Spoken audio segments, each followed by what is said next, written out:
हिंदुस्तान में जात की बुनियाद पर ही तमाम काम होते हैं। आज मैं ये दावे के साथ कह सकता हूं कि अगर अम्बेडकर नहीं होते तो आज हम लोग की दशा क्या होती हम सोच भी नहीं सकते हैं। जिस जमाने में अम्बेडकर ने संविधान लिखा, आज वो नहीं होते तो हमारे यहाँ मनुवादी राज अभी कायम हो गया होता। ये तो गनीमत है कि जिस वक्त तमाम लोग अंग्रेजों से लड़ाई लड़ रहे थे, आज के जो तथाकथित राष्ट्रभक्त हैं वो अंग्रेजों का मुखबरी कर रहे थे और अंग्रेजों से मिलकर राष्ट्र को कमजोर कर रहे थे। लेकिन आज सत्ता मिलने के बाद वही लोग राष्ट्रभक्त हो गए हैं और हम जैसे लोगों को राष्ट्रभक्ति के सर्टिफिकेट बांट रहे हैं। जिन लोगों ने अपनी कुर्बानियां दी, जेल गए, सौतें बर्दाश्त की और लोग अंग्रेजों से मिलकर उनकी मुखबरी करते थे। बहुत विस्तार में हम जाना नहीं चाहेंगे। आज हम तमाम लोगों की जरूरत है। पसमानदा लोग हैं, पिछड़े लोग हैं, दलित समाज के लोग हैं, इन तमाम लोगों की समस्याएं एक ही हैं। में उन्होंने अपनी बात को रखा और स्टिक पॉइंट पर रखा। संख्या हमारी है, भागीदारी हमारी है, लेकिन हम पर राज कोई और कर रहा है। कहीं न कहीं हमारे नेतागण हैं, ये अपने समाज के बारे में जिस स्तर से सोचना चाहिए उस स्तर से नहीं सोचते हैं। वोट हमारे लेते हैं, लेकिन कहीं न कहीं इनके मन में भी डर बैठा हुआ है स्वर्ण वर्ग का कि उससे नाराज हो जाएंगे तो हमारी राजनीति नहीं चलेगी। इस भ्रम को निकालना पड़ेगा, इस भूत को भगाना पड़ेगा। हम बैकवर्ड लोग मिलकर के भी सरकारें चला सकते हैं।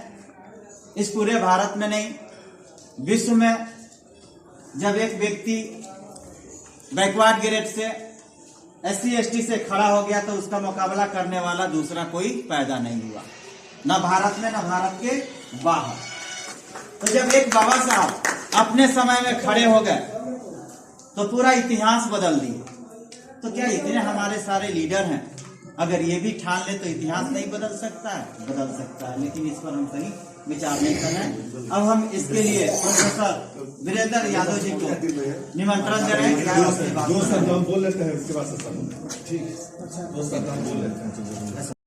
तो इस मंच के माध्यम से हम आप लोगों को विश्वास दिलाना चाह रहे हैं कि हम हर जगह हम अपनी उपस्थिति दर्ज कराएंगे और हमेशा समाज के लिए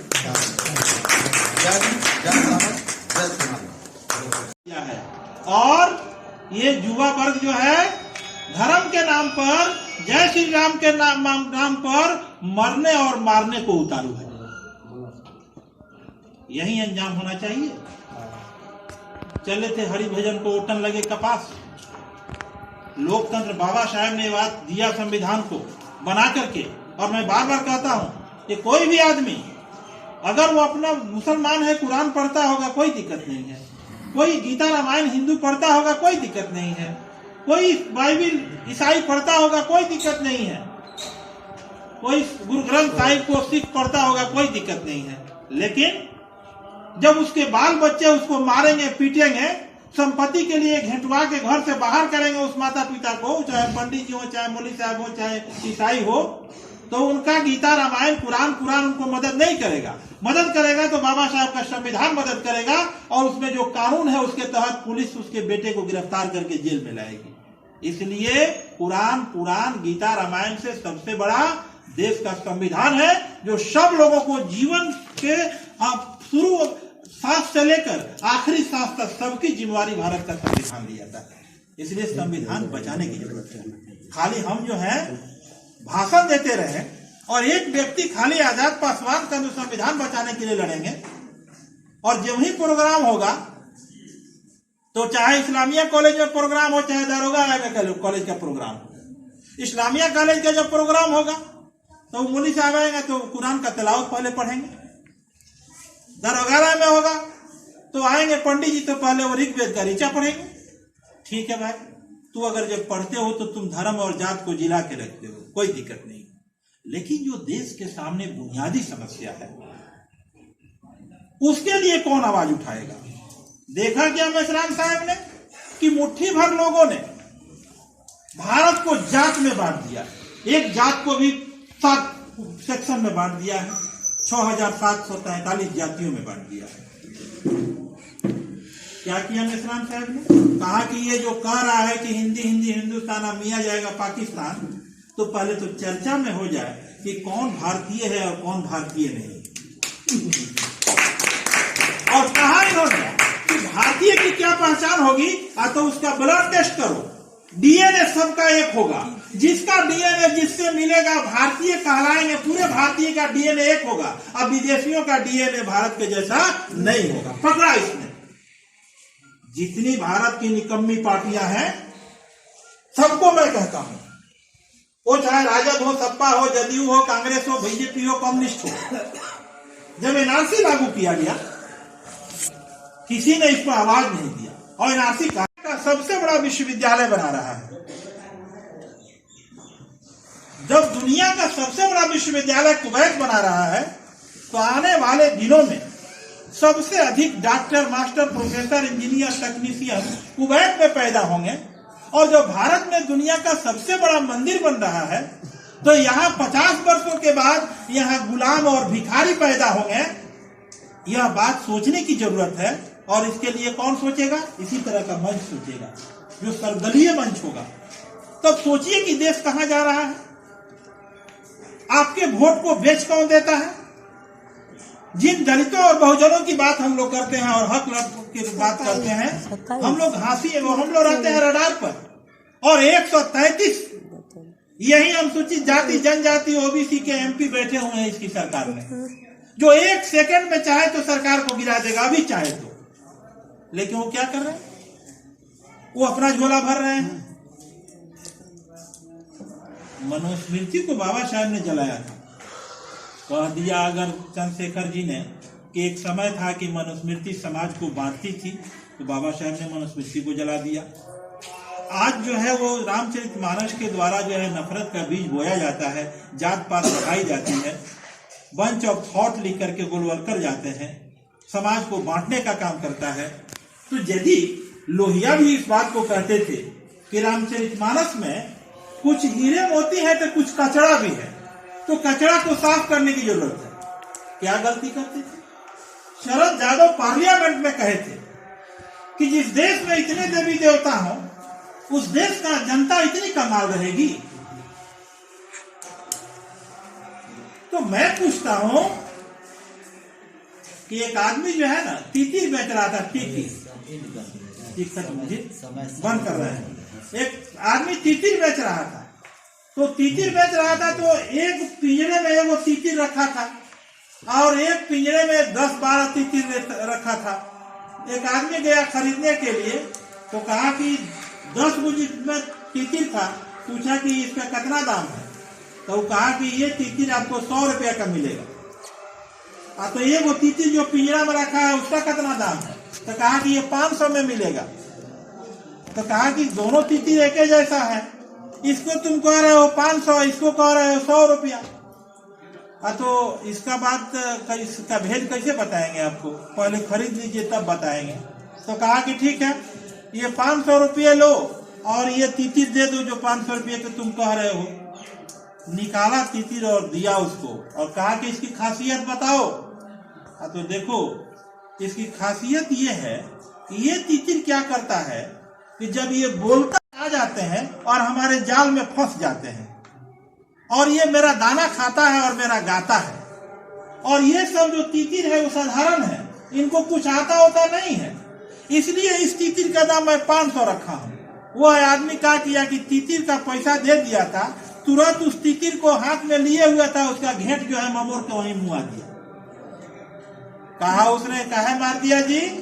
तो जो बेहुदा अपने जमात के लोगों को जाल में फंसाने का काम करता है, उस बेहुदे को समाज में जीने का हक नहीं है। इसलिए क्या बात है भाई, हाथ जोड़ के निवेदन करेंगे आपसे कि आप लोग जो है जात धर्म से ऊंचा उठ करके, आज नीतीश बाबू की सरकार चला रहे हैं बिहार में, जातीय जनगणना 2014 में कर्नाटक में हो चला है, मध्य प्रदेश में 5 साधु जो है मंत्री बना है, और वहां के लोधी और बैकवर्ड पटेल समाज के लोगों ने कह दिया है कि हम भले नोटा को दबा देंगे लेकिन किसी भी सवर्ण को वोट नहीं देंगे।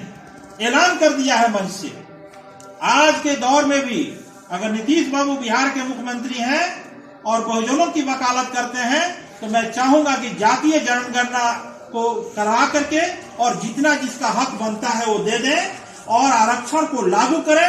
जैसे स्टालिन ने 77% आरक्षण तमिलनाडु में लागू किया है और 78% आरक्षण शिबू सोरेन का बेटा हेमंत सोरेन झारखंड में लागू किया है, तो मैं कहता हूं कि यदि 85% यहाँ बहुजन है तो बिहार में भी नीतीश कुमार 85% लागू करें आरक्षण, तब जाकर के हम लोग का आंदोलन सफल होगा और तब जाकर हम लोग कामयाब होंगे। ये मांग होनी चाहिए। जब भी आता है चुनाव आता है आप लोग ज्ञापन वोटर कार्ड बनता है, वोट देते वो भी नहीं आधार मानेंगे। हमारा मापदंड अलग होगा कि आप भारत के हैं या विदेश से आए हैं। देखिए, यानी कितना हो कागज पत्र दीजिएगा वो मान्य नहीं होगा। और एनआरसी मदद का लागू करवाने में हमारे लोग उनके साथ मिल करके सरकार चला रहे थे।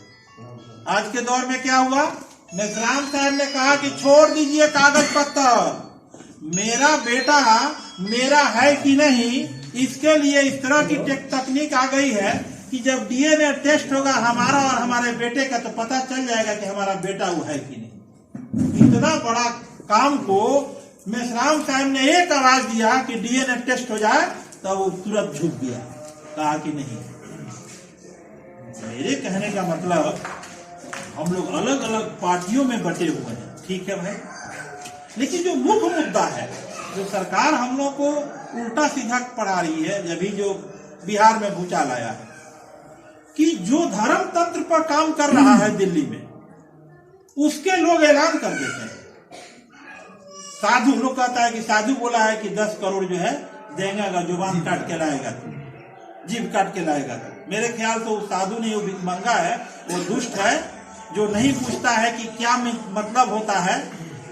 वो जब जानता है इस बात को जो क्या बोल रहा है, क्योंकि वो प्रोफेसर है, जो बिहार के शिक्षा मंत्री हैं वो प्रोफेसर है चंद्रशेखर बाबू, और उन्होंने कह दिया है कि तुम जो किताब में लिखे हो कि छोट जात जनु विद्या पाए भाई अथा यही दूध पियाए, यह तुलसी ने लिखा है, तुलसी दुबे बाबा ने, कि छोट जात को शिक्षा देने का मतलब है सांप को दूध पिलाना। क्या गलती कहा है? तुम्हारे दोहा को खाली पढ़ दिया है कि तुमने लिख करके समाज में नफरत तुम फैलाए हो, इसको तुम बंद करो। तो जिन लोगों पर अत्याचार हो रहा है वे लोग भी यहाँ पर सिवान में गोलबंद होने को तैयार नहीं है। 22 तारीख को शायद राजदेव जी ने ऐलान किया है कि हम जो है चंद्रशेखर के समर्थन में यहाँ पर जेपी चौक पर जो है जुलूस प्रदर्शन करेंगे 22 तारीख। तो मैं पूछता हूँ कि आपको ये जरूर पहचानना होगा कि मेरा दोस्त कौन है, दुश्मन कौन है, कौन हमारी आवाज उठाएगा। मेसराम साहब ने कहा है कि जितने मुसलमान हैं, जितने बहुजन हैं, जितने मेहनतकश लोग हैं, सबको जो है संख्या के मुताबिक उनकी भागीदारी तय कर दी जाए। जितना उनका संख्या के अनुपात में उनका हक बनता है उतना उनके एमपी एमएलए चुन करके जाएं पार्लियामेंट में। और वास्तव में जब मेरा ही आदमी वहां नहीं पहुंचेगा तो हम लोग के बारे में खाली हम लोग तो कहते रहे कि 16 वर्ष की उम्र में करीम साहब जेल चले गए। इनकी लाइफ हिस्ट्री पढ़िएगा तो पता चलेगा कि ये सेकुलर विचार के आदमी थे। ये समझ लिए थे कि धर्म के आधार पर अगर देश बटेगा तो ये धर्म के आधार पर देश बटने से कोई रास्ता नहीं निकलेगा। और अभी महमूद साहब कहे कि धर्म के आधार पर जो आज भी अपने कुरान के आधार पर वो चलाता है पाकिस्तान, तो पाकिस्तान भी टूट गया 1962 में, चला गया, बांग्लादेश अलग हो गया। तो धर्म के आधार पर कोई देश नहीं चल सकता है। 1972 में अलग हुआ।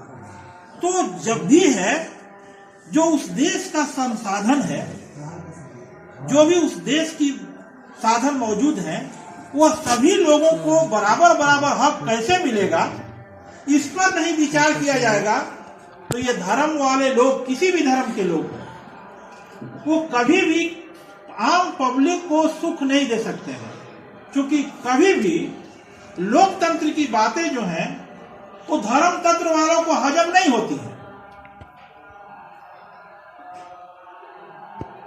आज देख जरूरत है क्या, संविधान को कौन जला रहा है? क्या मुसलमान जला रहा है? क्या सिख जला रहा है? क्या ईसाई जला रहा है? क्या कोई जैन जला रहा है? जो अपने को कह रहा है कि हम कट्टरवादी हिंदू हैं, यानी हिंदू भी दो तरह का है भारत में, एगो कट्टरवादी है, एगो उदारवादी है।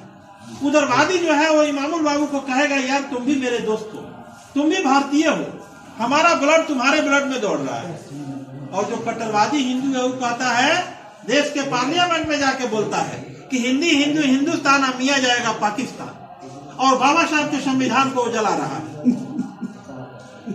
कार्ल मार्क्स जिस जहां पे बैठे हुए हैं डॉक्टर जोगिंदर बाबू, सम्मानित व्यक्ति हैं, कार्ल मार्क्स ने यह बात कहा था कि जब धर्म का गठजोड़ राजनीति से होता है तो राजनीति अपने मंजिल से भटक जाती है।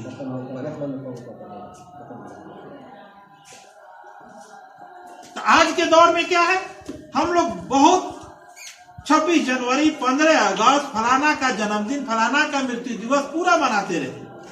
और आज क्या हुआ हसरे कि लोकतंत्र पर धर्म तंत्र का कब्जा हो गया। स्थिति क्या बनी हुई है? हमारे लोग जिनको आप बहुजन कहते हैं, मूल निवासी कहते हैं, वे युवा पीढ़ी जिनका हक मारा गया, जिनका आरक्षण छीना गया, जिनको रोजगार के अवसर बंद कर दिए गए, जिनके स्कूल कॉलेज शिक्षा के दरवाजे बंद कर दिए गए हैं, वही युवा पीढ़ी हाथ में पत्थर लेकर के, उसी सरकार ने हाथ में पत्थर पकड़ा दिया है। फिर उन्होंने सवाल किया कि इस गोल घर के बारे में आपका क्या ख्याल है, क्या कभी आपने सोचा है? हमारे दिमाग में बात रही कि क्या बात है। हमने पूछा कि आपका प्रश्न ही उन्हें नहीं समझ पा रहे हैं। बोले कि नहीं समझ पा रहे हैं, आप नहीं समझ पा रहे। फिर उन्होंने सवाल किया कि क्या कभी आप बौद्धिस्ट प्लेस पर गए हैं? हमने कहा गए हैं। उन्होंने कहा कि तथागत गौतम बुद्ध की मृत्यु कहाँ हुई? मैंने कहा कुशीनगर में हुई। कुछ और बातें हुई तो उनका फूड पॉइजनिंग कैसे हुआ और मृत्यु कैसे हुई, मृत्यु कहाँ पर हुई। उन्होंने पूछा कि आपने वहाँ क्या देखा है?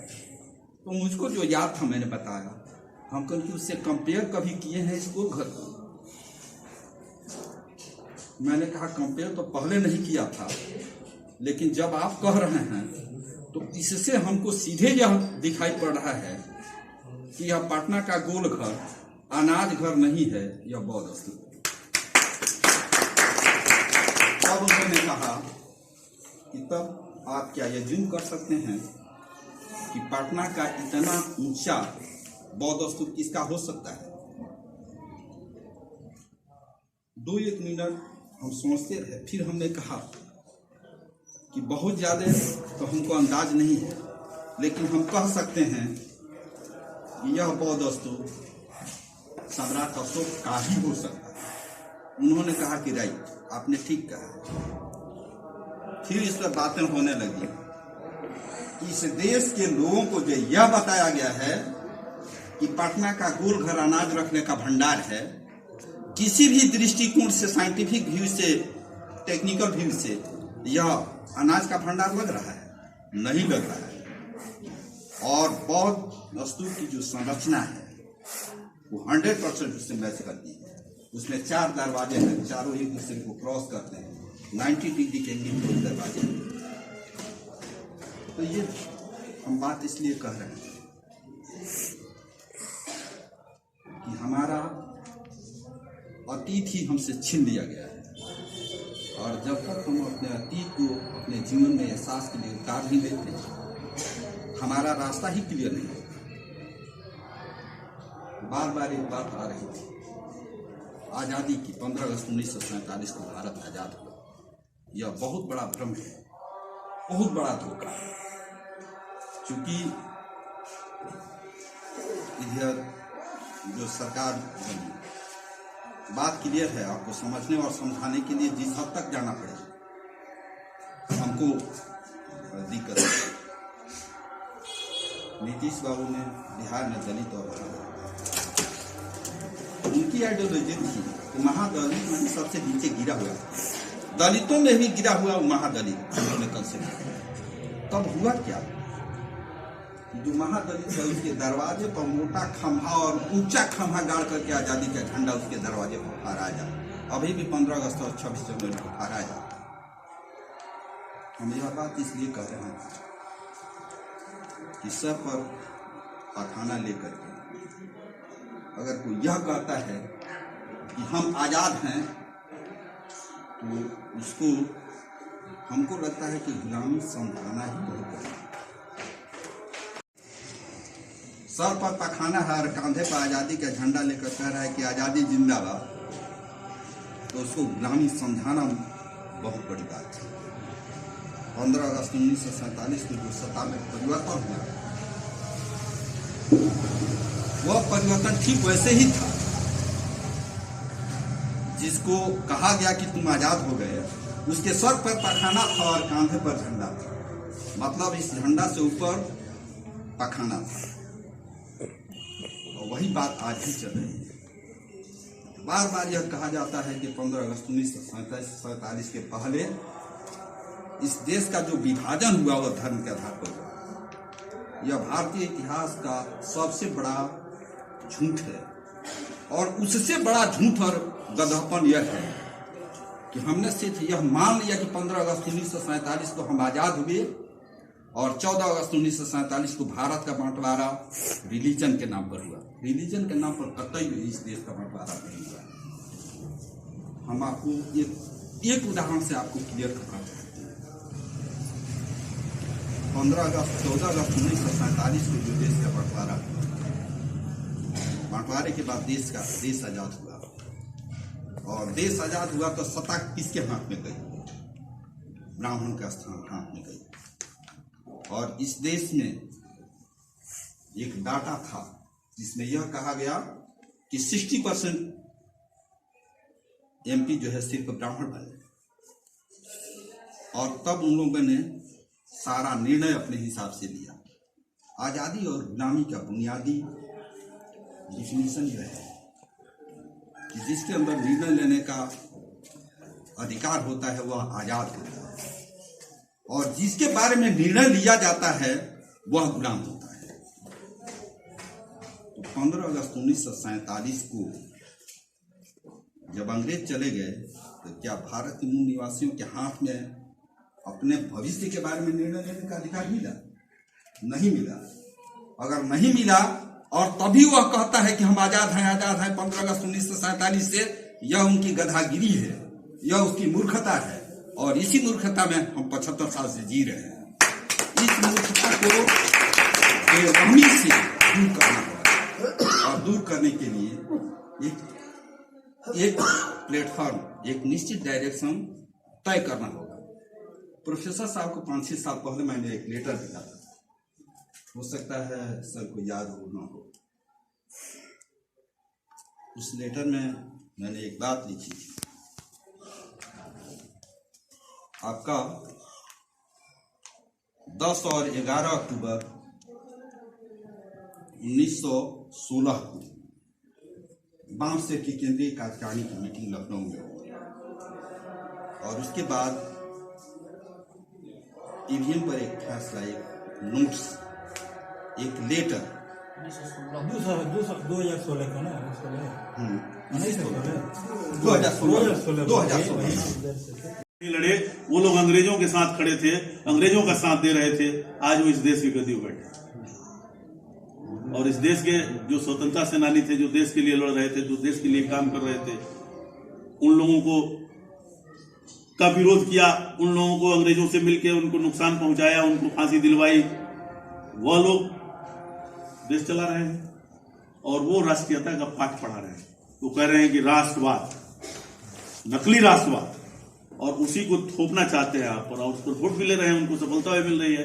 दो ही उनका मुद्दा है कि भाई राष्ट्रवाद और सांप्रदायिकता, धर्म के आधार पर लोगों को बांटकर और वोट ले लेना है। और हमारा समाज जो मूल निवासी वर्ग है वो इतना पिछड़ा है इतना माने अज्ञानी है कि वो उस नशे उस झांसे में आ जाता है। चुनाव का समय आएगा, मुसलमान बना देंगे, हमको मुसलमान बना देंगे, हम मुसलमान हो जाएंगे, वोट कर देंगे, उसके बाद हम गुजरात आ जाएंगे। उसी तरह से चुनाव का टाइम आएगा, हिंदू बना देगा, और जब आप वोट बीत जाएगा तो आप समाज हैं, आप दुसाध हैं। तो इस बात को अपने लोगों को, हम लोगों को समझाना है। हमको दूसरे से नहीं लड़ना है। दूसरे से क्या, तो हम जब हमारे लोग अपने समझ जाएंगे, तो हमारी इतनी संख्या है कि हमारे लोग जब हमारी बातों को समझ जाएंगे तो हमको किसी से लड़ना नहीं पड़ेगा। वह लोग हमारे पीछे खड़े होंगे, मजबूरी होगी नहीं। और अपने आप सत्ता भी, राजनीति भी, समाज भी, सारे बागडोर हमारे हाथ में है। तो इसलिए हम चाहते हैं कि सांप्रदायिकता चाहे जिस स्तर पर हो, चाहे जिस धर्म में हो, चाहे वो इस्लाम धर्म के मानने वाले, वहां भी कट्टरपंथी लोग बैठे हुए हैं और जो अपनी दुकानदारी चलाते हैं और दिन भर भारतीय आरएसएस को गाली देंगे, दिन भर हिंदू समाज को, हिंदुत्व को गाली देंगे और भारतीय जनता पार्टी को गाली देंगे। और वह भी वही काम कर रहे हैं जो आरएसएस कर रही है, जो आरएसएस कट्टरपंथ का कार्य कर रही है और अपने एजेंडा को चलाना चाहती है। उसी तरह से इस्लामिक कट्टरपंथी भी हैं जो मुसलमानों को, सीधे साधे दलित, पसमानदा, गरीब गुरबा मुसलमानों को अपना उल्लू सीधा करने के लिए उसको बहका देते हैं, वोट ले लेते हैं। जब वोट भी जाता है तो फिर 5 साल बाद ना आप अपनी फिर समय मिलेगा आपको, अब तो सत्ता उसके हाथ में चला गया। उत्तर प्रदेश में आप देख किए, फिर उसको आग मिल गया सत्ता हमारे ही वोट से, आपके वोट से, दलित ग्रुपों के वोट से, दलितों के वोट से, पिछड़ों के वोट से वो सत्ता में आए और काम अपना कर रहा है। तो अभी मामूल भाई ने वो कहा कि भाई सुशासन में है, यहाँ कुछ लोगों के साथ हकमारी हो रही है। देखिए, चमन को सींचने में कुछ पत्तियां झड़ गई थी, ये इल्जाम होता है बेवफाई का। लेकिन सवाल ये नहीं है, शासन के नियत पर तो आकलन करना है कि शासन करने वाला आदमी की नियत क्या है, उसके व्यवहार। और आदमी की सांप्रदायिकता कोई दिखने वाला चीज नहीं है, ये दिल के, ये उसके व्यवहार से, उसके कर्म से झलकता है। और उसी तरह से सेकुलरिज्म भी यह कोई इसका फॉर्मूला नहीं है, ये उसके व्यवहार से, उसके कर्म से दिखता है, तो उसके कर्मों की बुनियाद से झलकता है। उसके तो शासक वर्ग में जो बैठे हुए लोग जो शासन में है कभी बिहार में, तो उन लोगों के समाजवादी पार्टी के मुखिया को भी दिया गया, बसपा के मुखिया को भी दिया गया, और वह लेटर आम आदमी पार्टी के को भी दिया गया। बसपा की तरफ से सतीश मिश्रा ने उस लेटर, और समाजवादी पार्टी की ओर से अभिनव मिश्रा ने उस लेटर को रिसीव किया था, और आम आदमी पार्टी की ओर से सुखदा मिश्रा ने उस लेटर को रिसीव किया था। और उस लेटर में यह बात क्लियर की गई थी उत्तर प्रदेश के इशू पर कि उत्तर प्रदेश में 2017 का जो विधानसभा चुनाव हो रहा है, 2017 का चुनाव समाजवादी पार्टी और बसपा दोनों मिल करके लड़ी थी। तो उस समय यह कहा गया कि ईवीएम से आप लोगों को चुना लगाया जाएगा,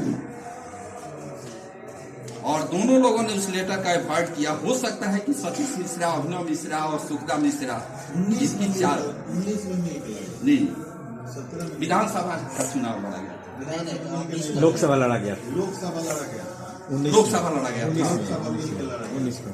विधानसभा 17 में, सुनिए ना, 17 में विधानसभा का चुनाव हुआ था, हम बता रहे हैं 16 की घटना। 17 में विधानसभा का चुनाव उत्तर प्रदेश में हुआ था, और 16 में अक्टूबर में वह मीटिंग थी।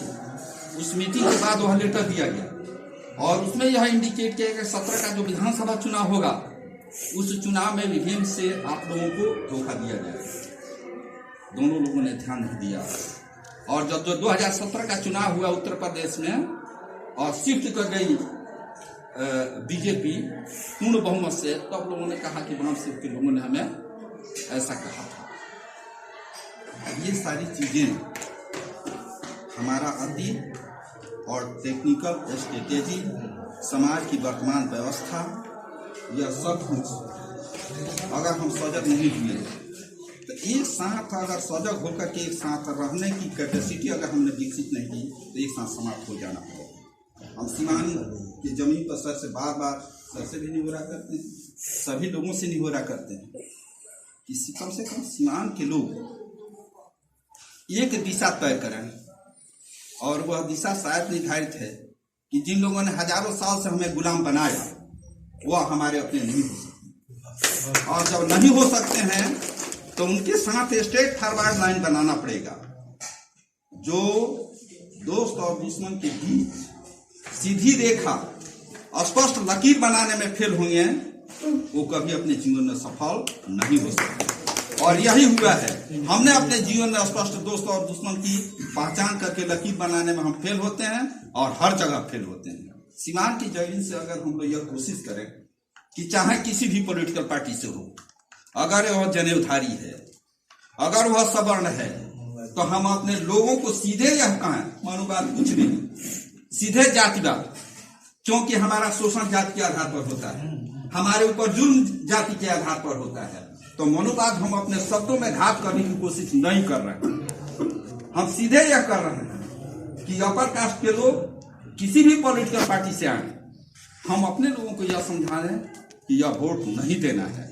और एक बात बार बार कही जा रही है कि हमारे लोग बिक जाते हैं यार, यह हमारी निगेटिविटी, इस निगेटिविटी से हमें मुक्ति पाना होगा। इसलिए पाना होगा कि वह जो है गोबर का गणेश बना करके पूजवा देता है, कह देता है कि भगवान है, और हम यह कहते रहे कि लोग जो है बेच देते हैं, यह हमारी फेलोरिटी है। अगर